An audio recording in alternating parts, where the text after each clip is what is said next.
So we'll talk a little bit first about the timeline and execution and flow of the night. My idea of a perfect wedding is flow of the night has to be in the guest head. They have to feel that flow perfectly, so it has to be executed by all vendors perfectly, seamlessly, and flawlessly. So when you're working with somebody that you've worked with a lot, and we have our hashtag dream team that we use a lot, and that doesn't necessarily mean me and Ron, it could be me and somebody else, it could be Ron and somebody else, but those vendors that you work with a lot that I can look at Ron and point in a direction and he's probably going to know what I'm talking about. Plus, going to something simple we just talked about before we started this video of if I need Ron for something, for a specific picture that I want him to take or that I think he needs to take, I know his name.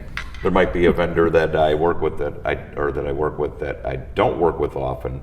I have to flip through my sheet real quick and I got to find their name, or they might not be used to my style and my flow and my execution of the way that I do things. And we have to work together. When you're working with somebody that you work with often, it just comes naturally. It's like, I explain to my clients a lot. You go to work every day, you work with the same people. When you get a new person comes in, it's almost, there's a little uncomfortableness there.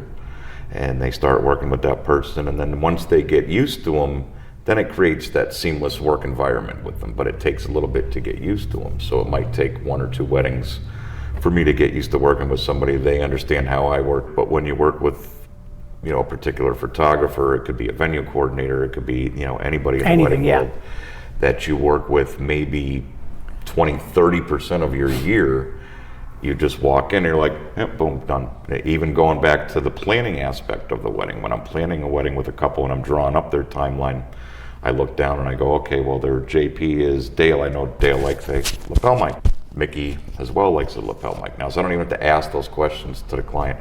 Oh, Ron's doing your photos. Oh, never mind. Don't worry about sunset times, anything like that. I'll go over that when I talk to Ron. Not only do I talk to him at the wedding, but I'm talking to him before the wedding, I'm talking to him after the wedding. I'm in his studio right now. Stuff like that, it just makes life a lot easier when you're doing it that way.